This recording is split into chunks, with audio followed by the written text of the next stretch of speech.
Welcome to the ZNL Podcast, a podcast brought to you by ZN, the OG digital agency in Brussels.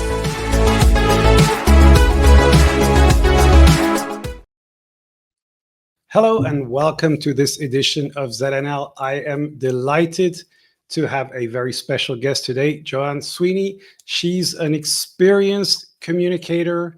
She has extensive knowledge of communication in the private, public sector, journalism, radio, which I love, and more recently, AI. So Joanne, welcome to the show. How are you today? I'm great. And thank you so much for inviting me onto your great podcast. Well, we're very, very happy to have you here. And I'm really excited because this is a very special moment. I guess for you, you have published a book called the AI Playbook, the Strategic Guide to AI for Marketing and Communications.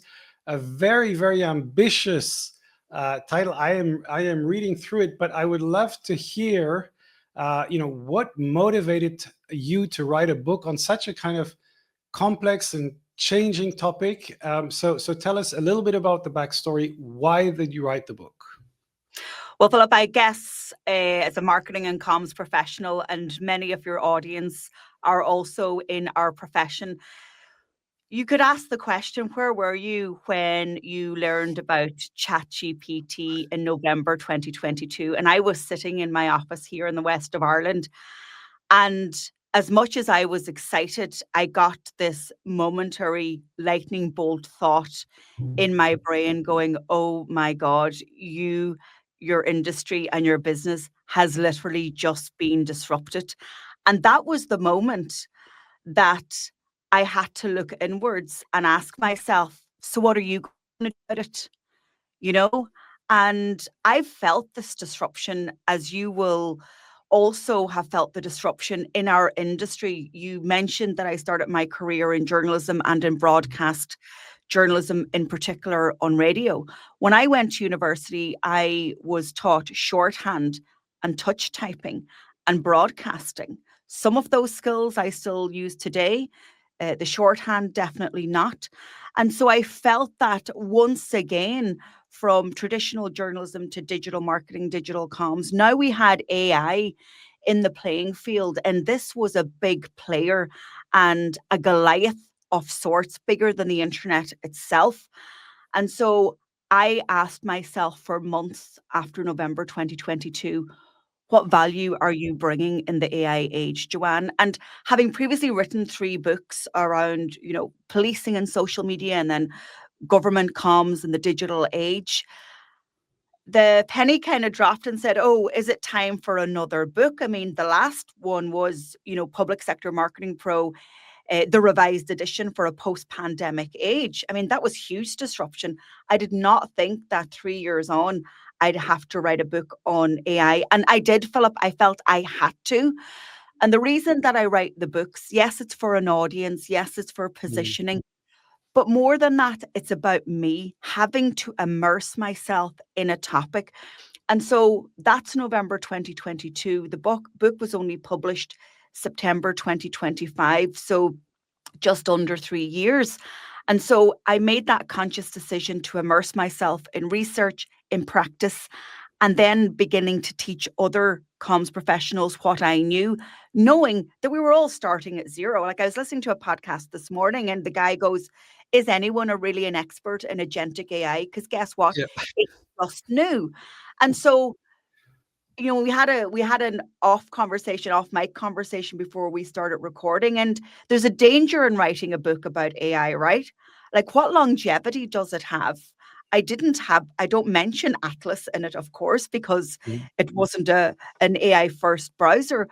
But what the promise of the book is it gives you the fundamentals of what AI is, why it matters, how we should be applying it, and then the good governance, ethical and policy ambitions that we should be creating and setting up in terms of creating guardrails for AI.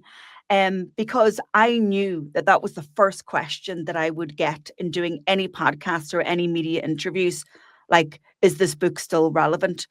And so literacy for me is very important. And I love having conversations about AI, but I need my clients and my students to be fully AI literate, because I make the case in the book that AI is communications, it's not coding, because we're communicating with the technology, we're communicating with our stakeholders, whether it's influencing internally in terms of saying, hey, here's how we adopt AI, here's why we need to do it, or if it's also communicating to our audiences, whether it's citizen or customer, that we are in fact using AI in our customer service, in our content, or in our product development. So the book drops people in on the very first page, as you will have read, into the University of Galway, into my Mm. journalism class. And it's 25 years exactly since I studied journalism in the university.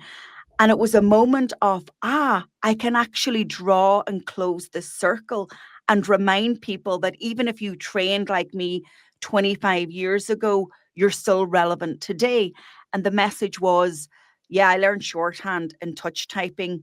The shorthand is not relevant, but now I have assistance and I'm dabbling and working in AI. And they're the new skills that communicators need. And I really want people to feel that they're relevant and that they're secure.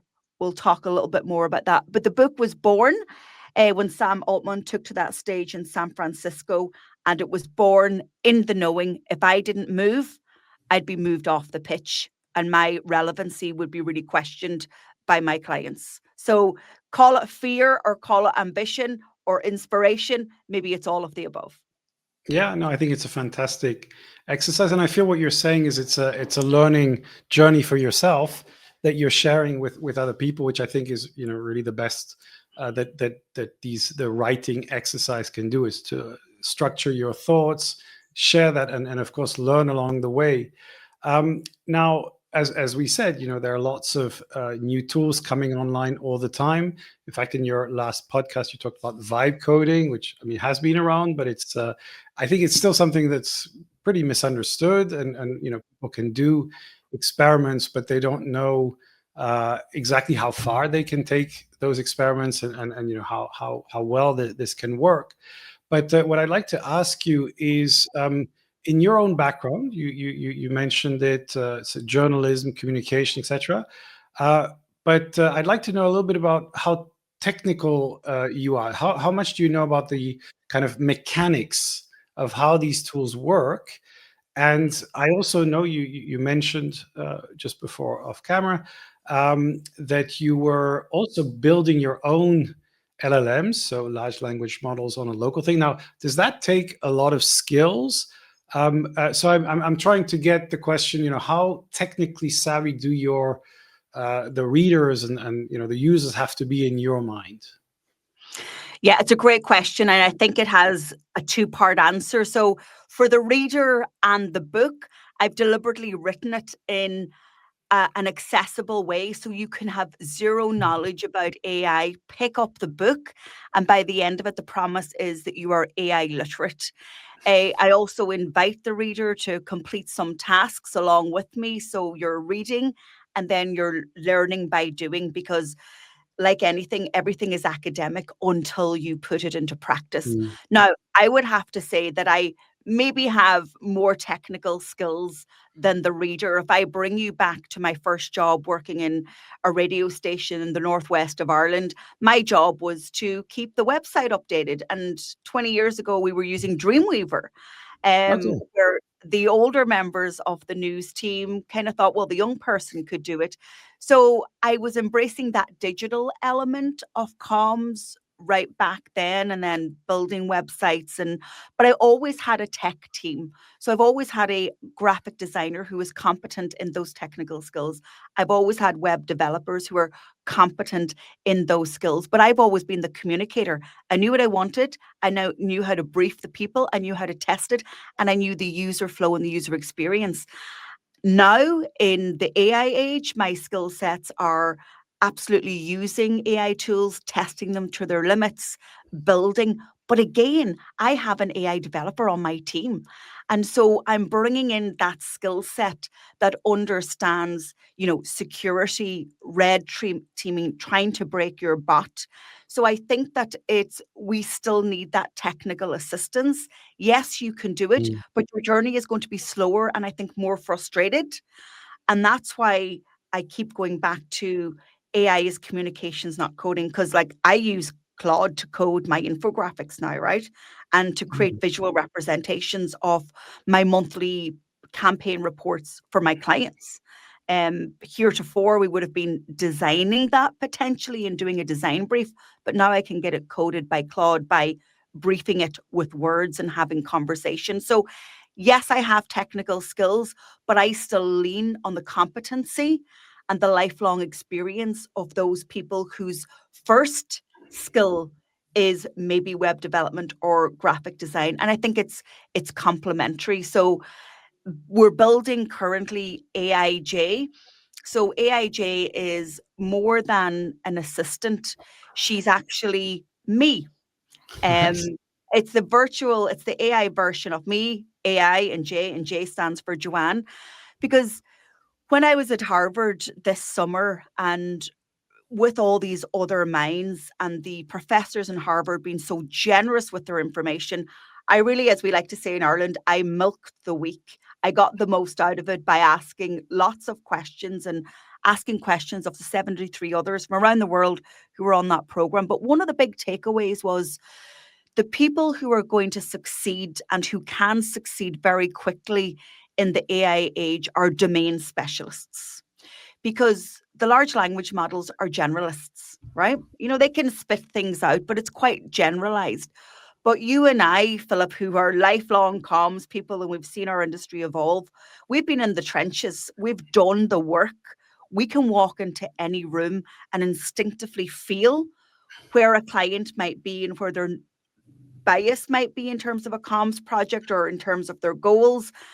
And we know that just like a bot might know it. But what we have is domain specialism. So I, work with government and public sector, and the radio sector as two niches.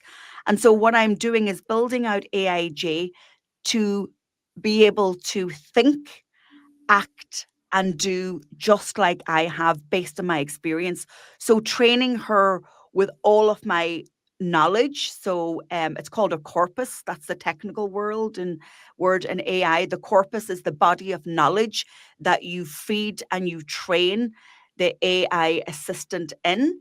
And that it uses RAG, so that Mhm. retrieval augmented generation RAG. And that's it. You're training the bot to become knowledgeable in what you have. So I give it my podcasts, I give it all my books, I give it all my trainings, I give it all the work that I've done for clients, and it's built on a local server. So it's a domain specific large language model. The technology behind it, we're actually using Llama from Meta. Right. Mhm. It's open source. And so I've got a tech team building that. I know what I wanted to do. Basically, I want to license it to customers where they can have me on their team. It will have no access to the internet or to Meta AI or to ChatGPT. And I'm deliberate about that because obviously, and we know this, if we're selling consultancy, we have to be insured if we give bad advice, right? Um, and if somebody's using my tool, I want it to be trained on my knowledge that I am confident in and that I've given and that I've got feedback on it. Then I will give it to a test user base and they will be asked to use it for a couple of weeks at work as their assistant and give me feedback. So I'll have a set of questions. And as assistants are trained, also our own large language models can be trained in that. The more they're used, the more Mhm. feedback they get, the more intelligent and customized they become. So lots of tech behind it. Also the security aspect, how safe is this? Can I hand it over and give it to somebody to use on a local server? So all of those considerations. And then there's the legal aspect. So we're in Europe, right? You're in Brussels in the heart of it. Mhm. And we have to comply with the EU AI Act. So then I've got a legal representative, a media lawyer, who then has to look at the product and to make sure that I'm fully transparent on what I'm doing and that I'm fully compliant on the risk-based laws. And because it's for a government audience, you will appreciate that they need extra rigor before using something like this. So it makes me nervous. Let's say it hasn't gone to the market yet for testing, but it soon will be. And so the tech will be built using open source, but then, Amazon Web Services hosted there. So there's a lot of technicalities that you need in order to deliver something like this.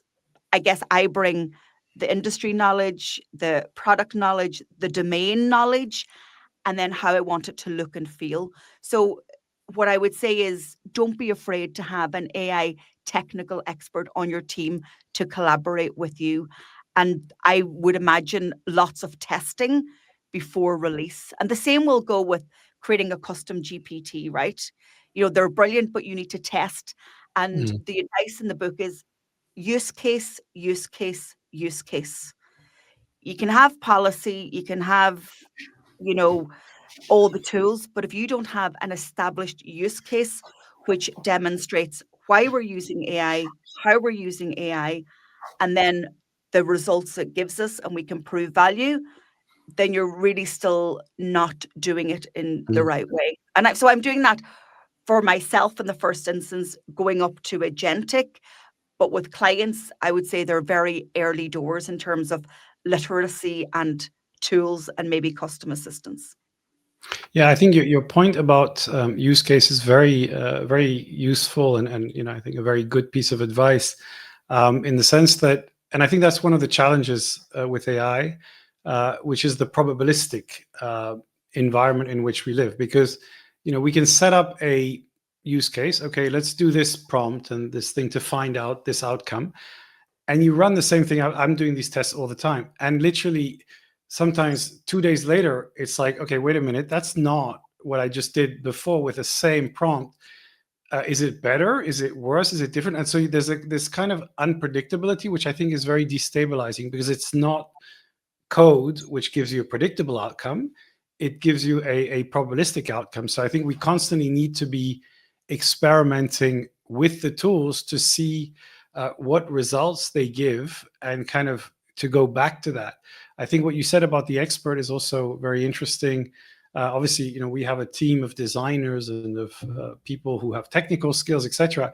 And so you're kind of constantly saying, well, if I do this prompt, will it give me a result that if I ask somebody to design the thing, I will, it'll take me 3 hours because I have to brief and wait and all that. And if the prompt gives a thing, and I find that you kind of, sometimes it's like, oh my God, I just did in 3 minutes what would have taken me 2 hours. And sometimes it's like, oh my God, I keep having to try the same prompt to get, because the image is not what I want and I can't get rid of that thing. And the designer would then take 5 minutes to do it. So there's this very interesting balance, I think, between prediction and basically probabilistic results.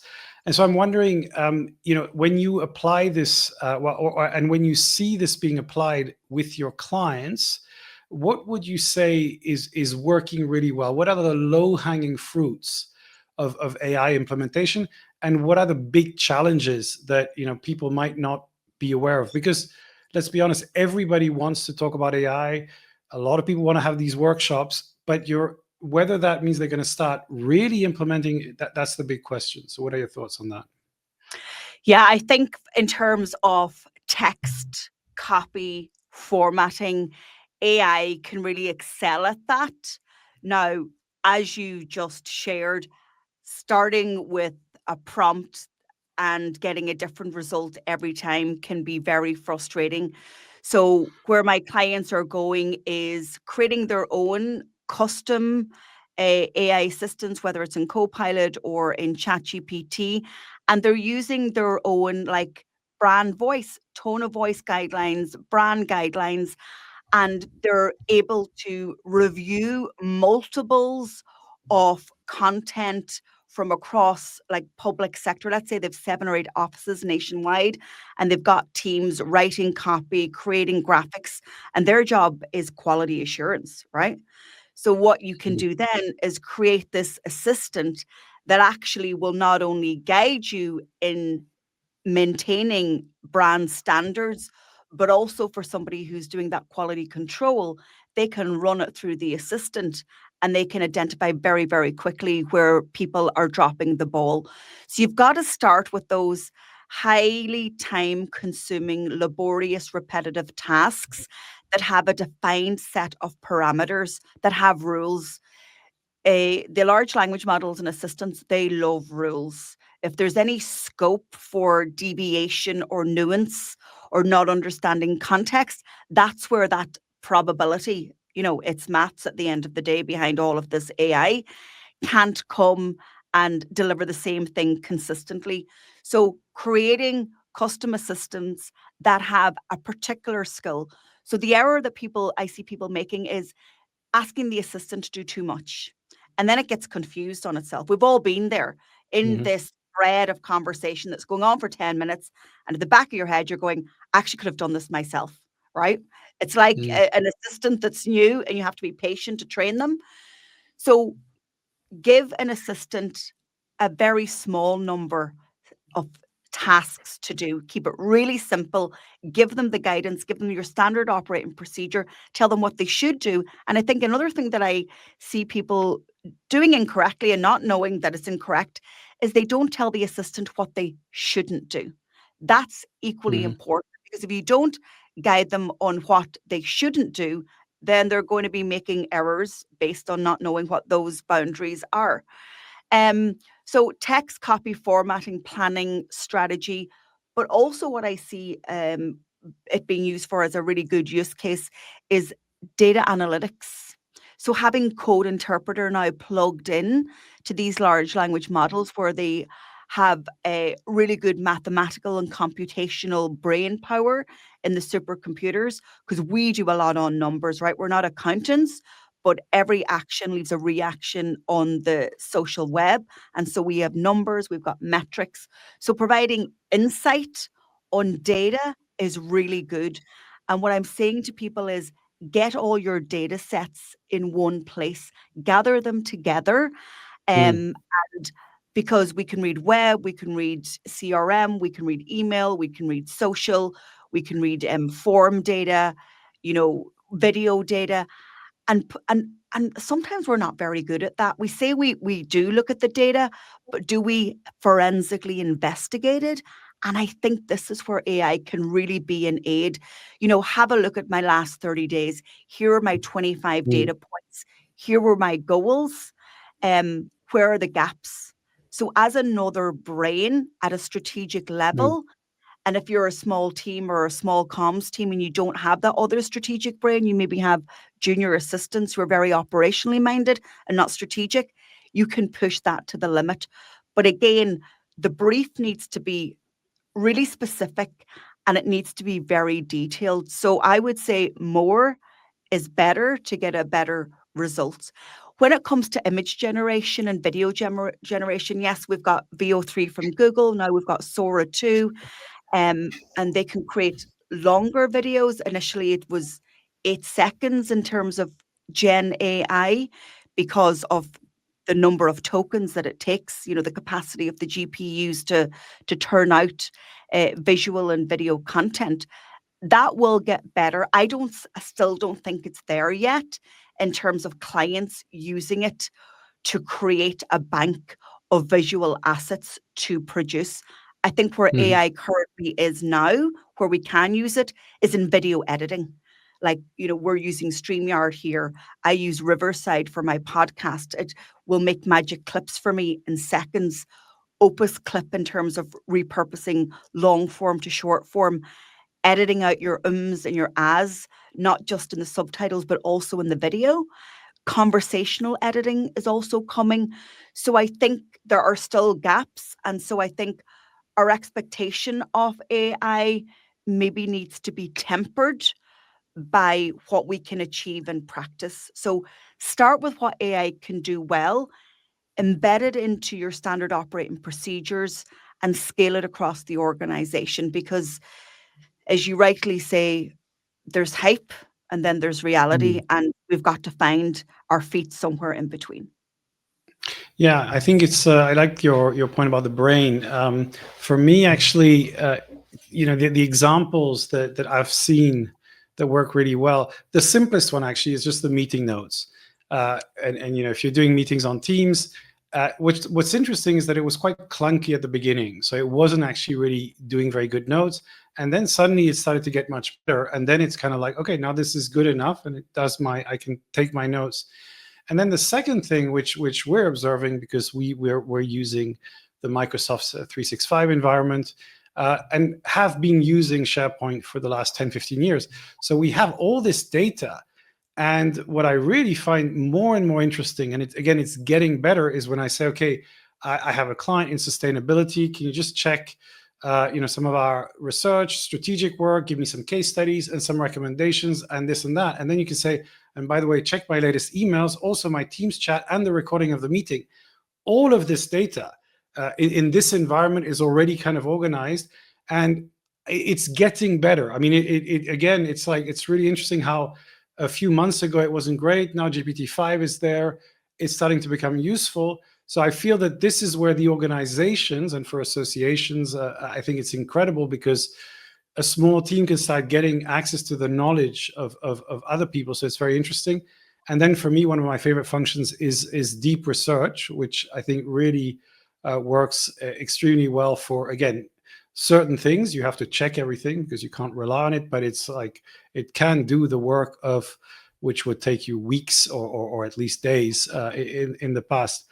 But I think you mentioned hype, and I'm not sure where this is coming from, but I feel that, especially in Brussels and the EU, there is a marketing on LinkedIn and things like that. People say, hey, here are my 5 prompts that will change your life, get you 1 million leads, do the perfect thing. And when you do it, in good faith, you go like, okay, I'm going to start doing this. Like, well, that's not exactly right. And then you realize, no, it's kind of wrong. And so the hype I feel around AI is doing us all a disservice, because it's not really acknowledging the complexity. So what's been your experience of people saying, okay, change my life, use the magic of AI to make us grow tenfold in 5 minutes? How do you cope with that in conversations with people? Because I get this a lot. People saying, okay, let's do AI, let's have a workshop. It's like, why? I don't know. Let's just do it. So how do you set the expectation? It's so true. And honestly, I think that the hype has been driven by the market. And I'm talking about the economic market at the first instance. Like, we've seen NVIDIA now pass, what is it, 5 trillion now? I think I had on my podcast 4 trillion like about 2 months ago. And I'm going, oh, I don't that know podcast, it's what is already that? out of date. It's already out of date. So the market, and we can count on both hands who the major players in AI globally are. So they're driving the hype. That's my opinion. They're driving the hype. They're driving the market value. The nation states are putting in the legislation. They're putting their money where their mouth is. The governments are putting money into AI. And when you see governments putting money into AI, then we all need to get on board. Bringing it back to real life and the day-to-day operations of any organization or association, or indeed government departments, they're very nascent, Philip. They're very, very nascent. I don't think the literacy is there. I think there's still a lot of fear, and that fear comes from a lack of understanding. I think the mindsets are a bit different. Some have the fear of missing out. So that enthusiasm, don't know what we want to do, but we want to do AI. Then you have the fear of messing up. I see a lot of that. I see a lot of comms and marketing professionals who would be my kind of target audience, who are like, Joanne, I just don't want to get it wrong. So rather than getting it wrong, I'm just going to do nothing until my organization leads. Whereas I'm saying comms and marketing are the perfect department to start AI acceleration within it, because it can do our work and we can create the use cases. So I think they're nascent. I think what's going to happen is individual sectors are going to see leaders and they're going to emulate what they're doing. So I work in the radio sector, the commercial radio sector. And I've said to them, you need to create the standard because you all have the same job. If you're in Dublin, Galway, Cork, or if you're in Athens, you're all doing the same thing. Producing great radio has a set of standards and a set of processes.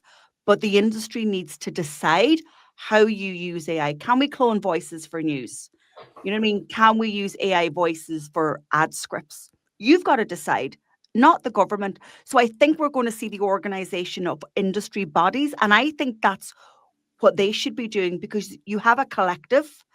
Okay, some might be competing, but collectively they want to set a standard. Just like when the internet was created, didn't they all come together, the major players, and say, here's the HTTPS standard for the internet and we'll all comply? So I think that's how we're going to see sectors organized. Some will lead, then that will create case studies and people will emulate and they'll be second movers. They don't want to be first movers. Other things that I see happening is lots of money being given for training. So training, but this needs to be training plus practice. It needs to be training plus practice. You need to have a use case at the end and you need to have that team. They will be literate at the end if they practice it, but also explainability, being able to explain why they applied AI, how they applied AI, and what has been the measurable value. And also they need to talk about risk, ethics, and governance. And so I guess that's what I put in the book. I kind of put all the ingredients in there that you need to cover to do AI well. The technology is always going to evolve. But I think we're at lower stage tools. People are using the tools. Then we have assistants, so creating your custom assistants. And then we're going into agentic AI. So I think those three levels where we should be going. I think most people are at tools, some are at assistants, and agentic AI, if it gets better for us, maybe we'll be there. We have embedded case studies in 12 months. Yeah, I think agentic AI has been this very exciting thing. I've been testing it every single time. So from the agent on ChatGPT to the agent in the Atlas browser, and it keeps frustrating me because I'm giving it instructions. I'm going to come on 5 times and then you break. It's like I can do that. So you feel like I'm not there in an efficient kind of agentic flow.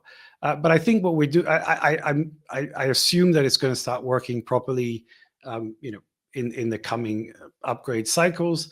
But then I think there's this AI workflow creation, which for companies and organizations, that's going to be, I think, a game changer. So combining agents, prompts, and all that inside a workflow that you can say, okay, now I need to, I've got a client saying this, do the research, create the brief, make the analysis, do this, and you end up with a full kind of proposal with content, with analysis and all that. But it doesn't quite work yet because you kind of need to struggle to get every step of the way. But I've seen interesting cases of this work.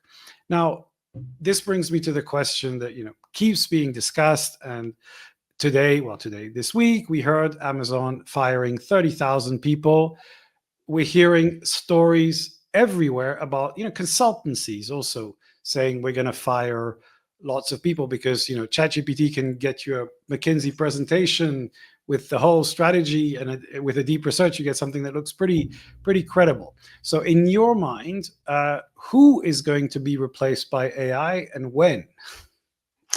Well, those of us who have tasks that are repeatable, that are manual, that are laborious and tedious, at a very low level. I mean, think about it. Marketers, comms, they talk about accountants and lawyers, knowledge workers. So knowledge workers are definitely that group who are called out because the supercomputer brains, knowledge is now ubiquitous. It's not in the hands of the few experts. It's in the hands of anyone who wants to research any topic. They might not know whether it's factually correct or whether the large language model is hallucinating. But certainly those of us in knowledge need to be very discerning about how we take our next steps. And we've already spoken about why I've taken steps into AI. Then you have workers whose job involves using software. right? So we look in the health sector and we have radiologists who are Mhm. reading scans, reading x-rays, and we have margin of error. There's always a margin of error in work like that.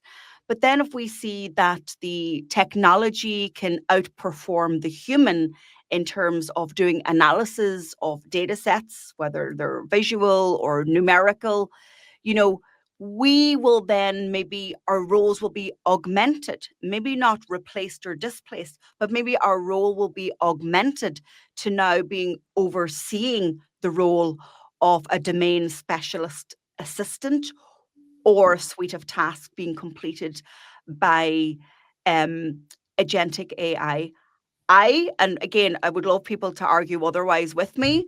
Part of me feels at the age of 47 and having over 20 years in this industry that I'm kind of safe, because if we're going to manage agents, you want somebody who's got core knowledge and competency, nuance and context to actually manage the bots. So I'll be boss, but I might be managing bots, because in the law, the accountability does not stop with the bot.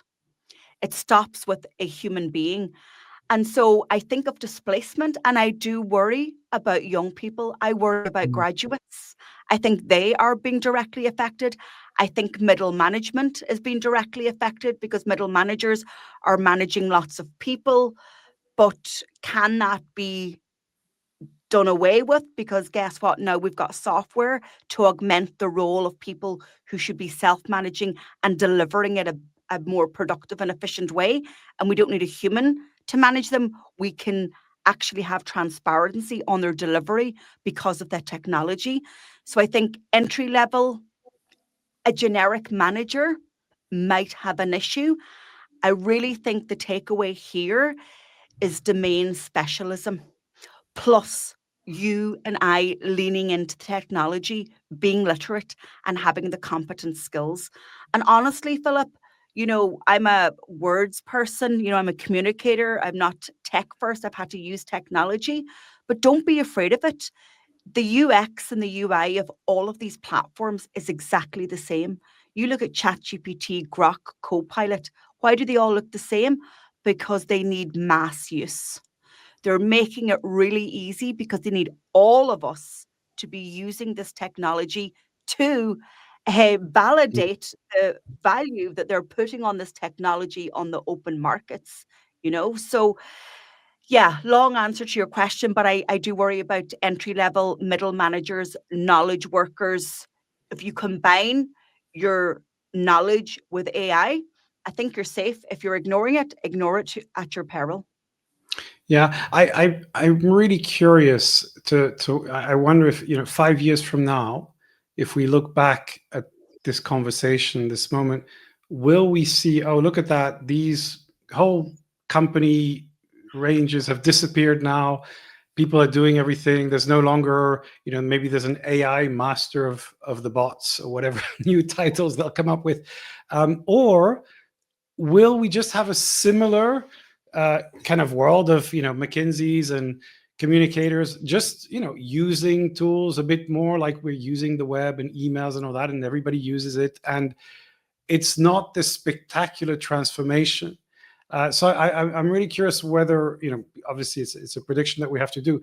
I want to come back to your point about domain expertise. I don't know if you know the book by David Epstein called Range, which basically talks about the fact that you can be a generalist or a specialist. So the whole conversation is basically, what should you be in today's world?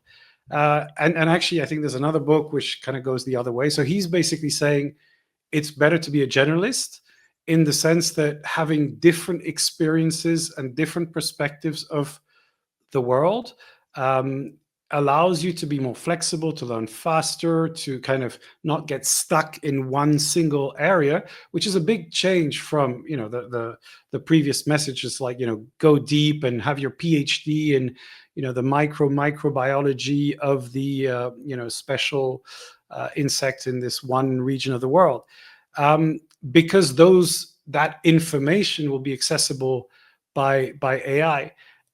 So I'm just wondering, don't you think that the mindset, i.e., if you take a subject at university, philosophy, which I'm biased because that's one of the subjects I studied, but I mean, it teaches you how to think, and if you can think, then you can frame the question that you have for your AI without knowing the answer, but by trying to guide it in certain ways. So, isn't the domain expertise going to be accessible through the tools? And what you really need is that clarity, that structure, that thinking. Yeah, it's a very good point, and I do hear commentators saying it. So, a couple of points there. I also did philosophy for a year when I was doing English and politics. So that critical thinking is really important with AI. On the generalist idea of, knowledge is ubiquitous, AI has it, so what's the point?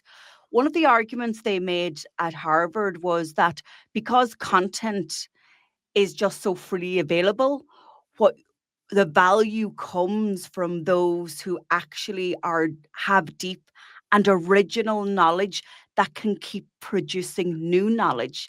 So that was their argument. Some companies are actually buying up smaller companies or hiring people for large sums of money. Even content creators will have a new space, because originality is what's going to continue to feed large language models.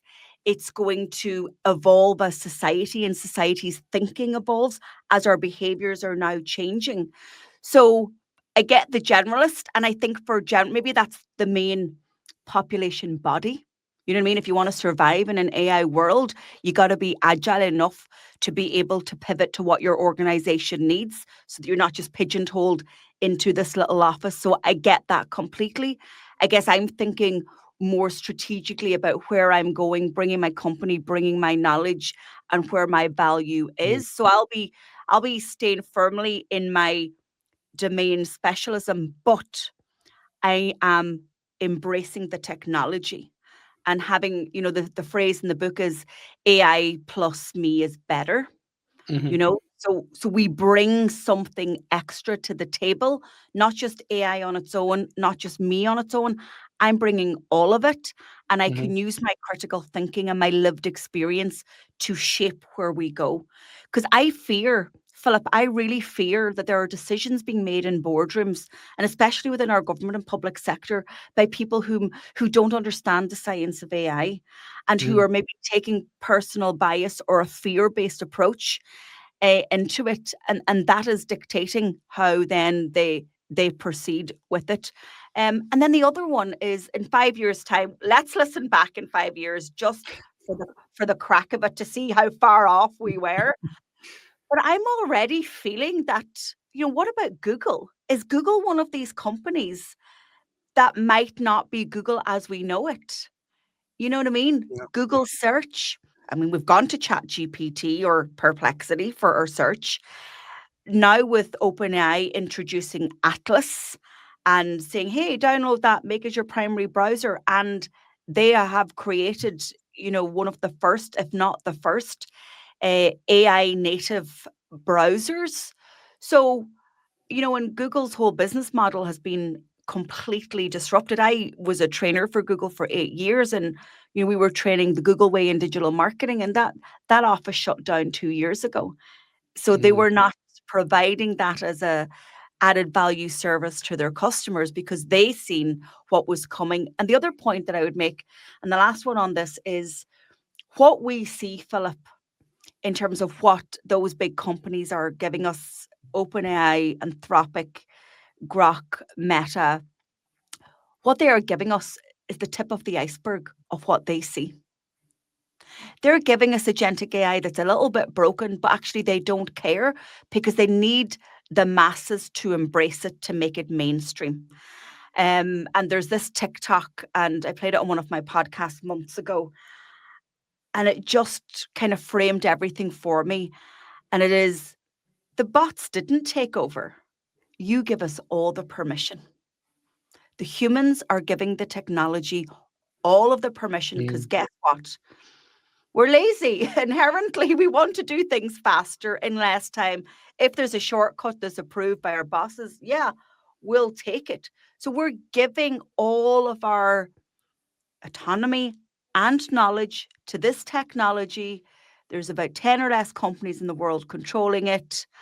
And I've no idea where we'll be, only to say they know where it's going a lot more than little old minion me sitting here in the west of Ireland. But for sure, we will be way off if we listen back to this podcast in 5 years' time. Yeah, and I think you're right. There's this accelerant piece where the right use of AI. So using AI in a smart way can really multiply your capabilities on specific tasks. I think that's something that we're seeing, and that was coming back to my domain expertise questions. Like if you know what you're talking about and you know how to evaluate the answer, because I find one interesting thing is when you do. I love doing a deep research, but then I have a massive document. I'm going like, oh, I don't know if I'm going to read all of that. And actually, if you don't read it all and check everything, you're going to let some major errors seep through. So I think you need to judge that. And for that, you need your instinct. So I think some people in some organizations are able to really exponentially multiply what they can do. They can write analysis, proposal, and all that. They have better writing, better insights, better data to feed that. But at the same time, indeed, there is, it's very, very hard to predict where all this is heading. And you mentioned fear. So I do want to touch on that side of things, which is also a whole other discussion. And I think you're right. I think a lot of people who talk about AI out of the fear perspective are not even engaging with it, because they think that if they engage with it, they're already giving their souls away to the future overlords that are about to take over society. Now, there's a practical fear. There was a big discussion before the election season that we just went through about misinformation, bots, and all those terrible things, which didn't really happen. So I'm curious, do you think that this misinformation fear through AI was exaggerated, or is it just coming slowly? And the bigger question is, I mean, where do you stand on superintelligence is going to destroy the Earth, and what they call the P doom in Silicon Valley, which is what's your level of probability that we're all going to die? So first misinformation, and then your kind of superintelligence apocalypse question. So we've just come out of a presidential campaign here in Ireland, and there was a very exquisite deepfake video released, purported to be from our national broadcaster RTE, and featuring which turned out to be the winning presidential candidate, Catherine Connolly. She's president-elect. And so there were the newscaster, the news host, there was a political correspondent, and there was one of the only two candidates in the race. And it was shockingly realistic. And it went viral because we were all so curious, Philip, as to how real it was. And it made mainstream news that whoever created it, they just got exponentially more clicks and views because of our curiosity. But what that does is it distracts a conversation in the first instance. So it got about 8, 10, 12 hours of coverage. It allowed a particular ideological grouping then to row in, going, it might be fake, but guess what? The sentiment of it, there's a lot of truth in it. Okay. And the ability for us to decipher between fake and real, the general Joe public, if we're media literate and we've got a trained eye and ear for this, we might spot idiosyncrasies that the normal person just scrolling on their phone wouldn't.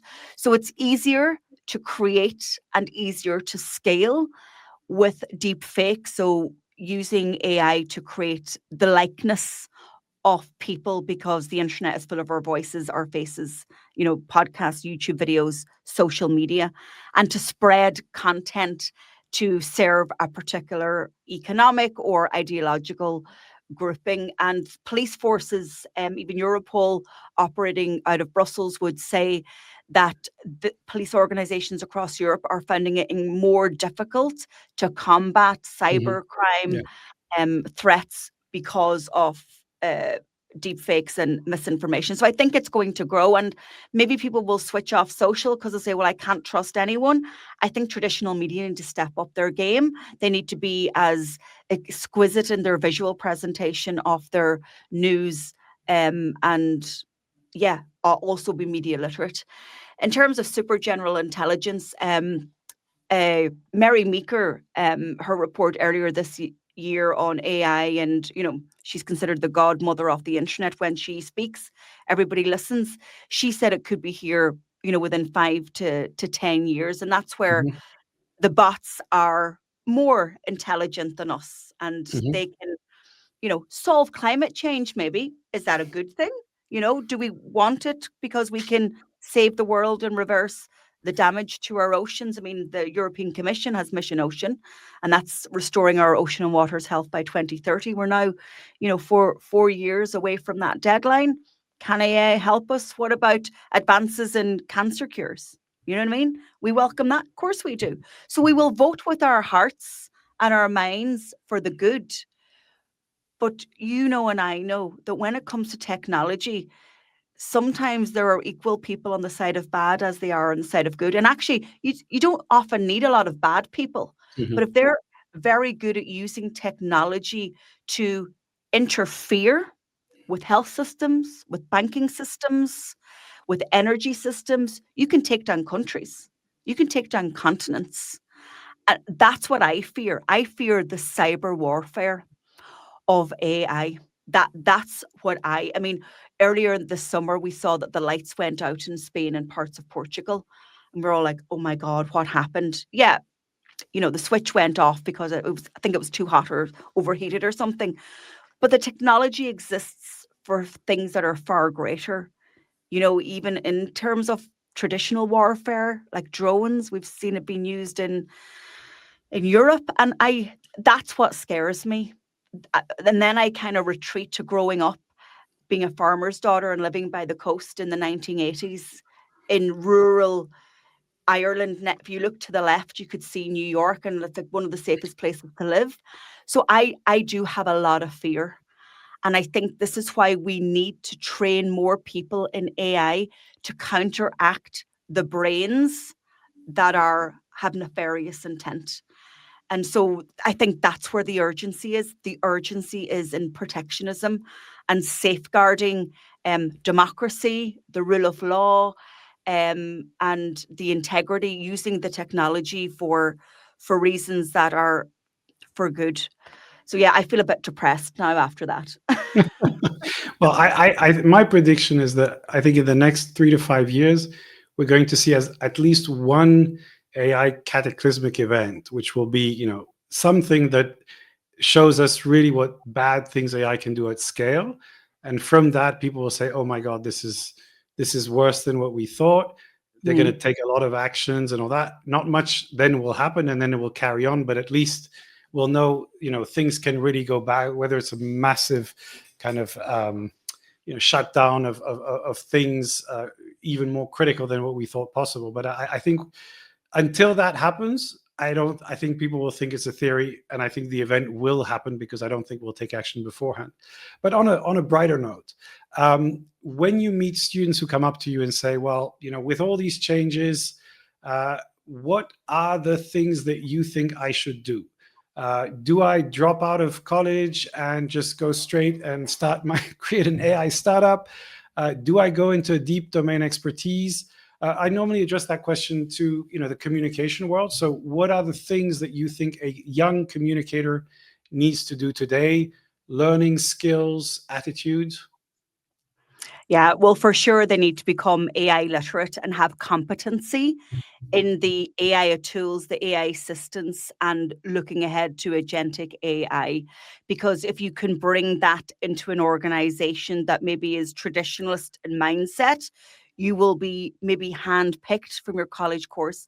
In terms of education, I'm a huge fan of education. It transformed my life, and I still think it has a place. And in actual fact, we need to reorientate our entire education systems, not only how we teach and deliver and score and exam our students when they have access to these tools, but we also need to be creating brand new disciplines for a world that is going to be AI powered. So actually we need them all to go off to college and university to build our new economies and to create those systems that have great integrity and are in the public interest. So I'd be firm in that, but we need our academic leaders to lead appropriately and not to say no to everything. So when we went to Harvard, again, they were very open with their knowledge, and they said, we were told explicitly, take a side on AI and tell your students what they need to do. But also they said they use AI every day in their own work. So if you're not using it, you can't teach it or you can't lead in it. For communications students, yes, you need to have the AI literacy and the skills, but they need to develop critical thinking, emotional intelligence, relationship skills. They're so powerful. I think, Philip, we're going to go back to pre-COVID days and we're going to crave more humanity as these bots and these artificial minds and these artificial conversations that we're having, with our assistants become a little bit more banal and not as empathetic. So skills and softer skills, AI skills and softer skills, I think are key. Excellent. Okay, so now it's time for the recommendations. So roll jingle. Recommendations of the week. So what are your book, podcast, movie recommendations for our viewers and listeners? I am a huge fan of James Clear, the author of Atomic Habits, but his Thursday newsletter, it comes into my inbox about 6 or 7 p.m. and it just gives me joy when I see him come in. It's the 3-2-1 newsletter, 3 ideas from him, 2 from somebody else, and 1 thought of the day. It's packed with gold and it'll take you less than 5 minutes to read, but full of inspiration. An audiobook that I'm listening to at the moment that I think is kind of pertinent for the conversation that we had is from Chrissy Nelson, Slaying the Giant of Fear, because fear creates paralysis and procrastination. And then a cheap plug for my own podcast, AI 6, trying to teach people AI in just 6 minutes a day. Excellent. Well, my recommendation obviously has to be your book, which is the AI Playbook, which, as we discussed, is a great introduction for people to get a frame, to get some steps, to get them thinking on the journey of AI. So thank you so much for being on the show. It's been really, really interesting. I look forward to continuing our conversation online, in person, and who knows, maybe at our next influencer event. Thank you very much. Have a fantastic weekend, and I'll see you around. Bye-bye. Thanks, Philip. Bye-bye. Thank you so much for watching this episode of the ZNL podcast. Did you like it? If so, please share it on your social media, subscribe, and give us a comment. We will see you again on the next episode. Until then, remember, stay always one step ahead.